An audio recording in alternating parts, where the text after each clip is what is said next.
¿Cómo puede un cuerpo desaparecer durante 9 días, justo debajo de las narices de sus propios padres, la policía, los perros de búsqueda, los reporteros y hasta un equipo de forenses?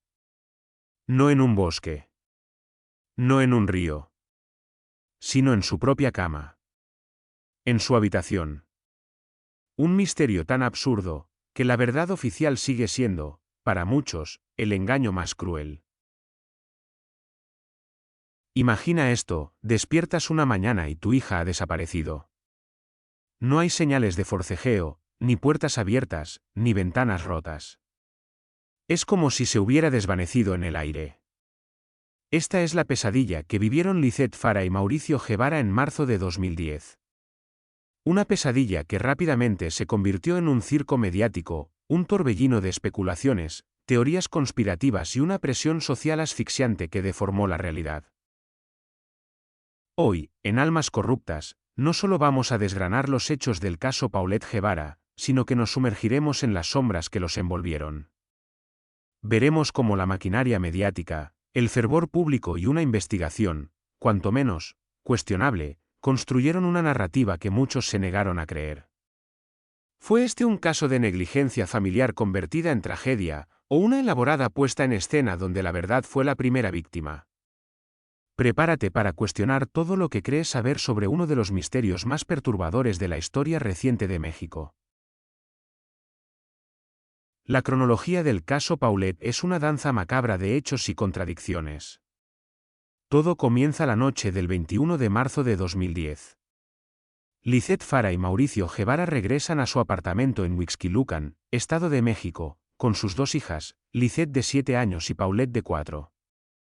Las niñas, según los padres, son acostadas en sus respectivas habitaciones. La mañana siguiente, 22 de marzo. Una de las nanas, Erika, entra en la habitación de Paulette para despertarla. No está. El pánico se apodera de la casa. Inmediatamente se inicia la búsqueda. Los padres reportan la desaparición. La noticia estalla. Las televisiones, las radios, los periódicos, todos se hacen eco. Carteles con el rostro de Paulette empapelan México. Los padres aparecen en programas de televisión, desesperados, pidiendo ayuda. Sus declaraciones, sin embargo, empiezan a chirriar. Detalles que no encajan. Gestos, actitudes, que siembran la duda en la mente de la audiencia. La presión crece. La investigación se acelera. Los interrogatorios se vuelven más intensos. La tensión en el hogar Guevara Farah es palpable, casi asfixiante. Las cámaras de televisión se instalan a las puertas del apartamento. Periodistas dentro, investigando cada rincón. Perros especializados recorriendo la casa. El clamor público exige respuestas. Pero lo que encontraron después, lo cambió todo. Durante 9 días, la búsqueda de Paulette se extendió por todo el país. Se ofrecieron recompensas. Se desplegaron operativos masivos. La casa de los Guevara, un apartamento de lujo, se convirtió en el epicentro de la noticia. Decenas de periodistas entraron y salieron. Amigos y familiares de la pareja pasaron noches allí. Peritos, fiscales, investigadores. Incluso perros de búsqueda entrenados específicamente para encontrar cuerpos, rastrearon la habitación de Paulette en varias ocasiones. ¿El resultado? Nada. Ni rastro de la niña.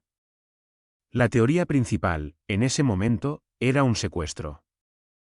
Los padres, en un giro dramático, fueron declarados arraigados, bajo sospecha de haber participado en la desaparición o de saber más de lo que decían.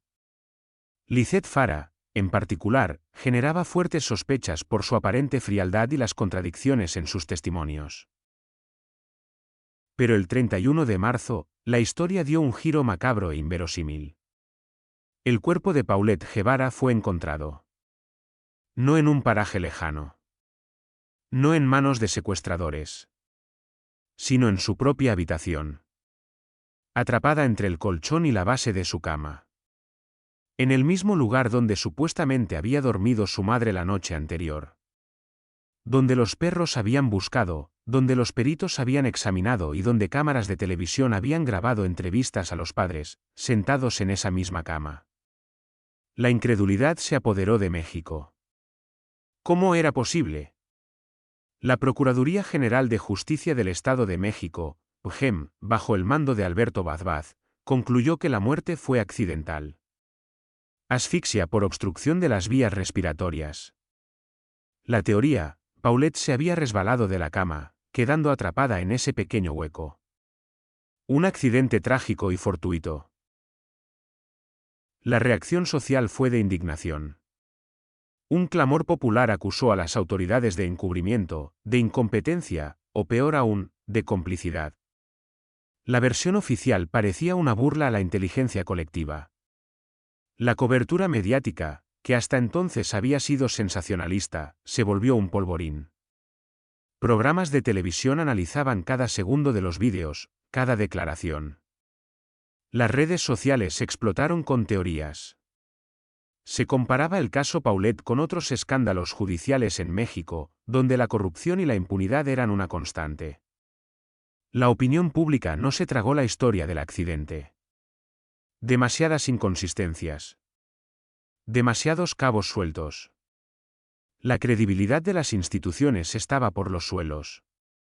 Y entonces, la Procuraduría, ante la presión, se retractó parcialmente y reconoció errores en la investigación, pero mantuvo la tesis del accidente. Pero la pregunta seguía resonando: ¿cómo pudo el cuerpo estar allí, invisible para todos, durante 9 días? El caso Paulette Guevara se ha convertido en un estudio de caso sobre el poder de los medios y la presión social en la justicia. Las declaraciones de los padres, especialmente las de Lisette, fueron diseccionadas 1000 veces. Su comportamiento, juzgado en cada programa de televisión, se volvió el foco, desviando la atención de la investigación forense. La opinión pública, alimentada por los reportajes diarios y las imágenes impactantes, ya había dictado su sentencia: los padres eran culpables o sabían más. Poco importó lo que dijeran los peritos o los fiscales. Este caso también nos obliga a reflexionar sobre la responsabilidad de los medios de comunicación. En su afán por la primicia y el rating, ¿se cruza la línea de la ética? ¿Se prejuzga a personas antes de que la justicia actúe? El caso Paulette puso de manifiesto que una narrativa mediática puede ser tan poderosa como una prueba judicial. La incredulidad colectiva ante la versión oficial no solo fue por las inconsistencias de la investigación, sino por la forma en que el circo mediático ya había sembrado la semilla de la duda sobre los padres, convirtiéndolos en villanos ante la opinión pública. La comparación con otros casos mediáticos en México, donde la verdad oficial ha sido cuestionada, como Ayotzinapa, por ejemplo, muestra un patrón preocupante: una desconfianza arraigada en las instituciones, avivada por la forma en que se comunican, o se ocultan, los hechos. Paulette no solo fue víctima de un posible accidente o crimen, fue víctima de una investigación deficiente y de un juicio público sin precedentes. El caso Paulette sigue siendo una herida abierta en la memoria colectiva de México. Un recordatorio perturbador de cómo la realidad puede ser moldeada, distorsionada y hasta oculta, bajo el peso de la presión social y la voracidad mediática. ¿Fue un accidente trágico? ¿O una conspiración bien orquestada que, a día de hoy, nadie ha podido desvelar completamente? La verdad, en este caso, se escurrió entre los pliegues de un colchón y se ahogó en el eco de las cámaras de televisión. Lo único seguro es que, 14 años después, la sombra de la duda sigue planeando sobre la cama de Paulette. Y nos deja la pregunta más inquietante: ¿hasta qué punto queremos creer la verdad que nos ofrecen, o preferimos construir la nuestra propia? Si este viaje a las profundidades de la verdad y la mentira te ha mantenido en vilo, y si quieres seguir explorando las almas más corruptas de la historia, suscríbete a este canal. No te pierdas nuestros próximos capítulos.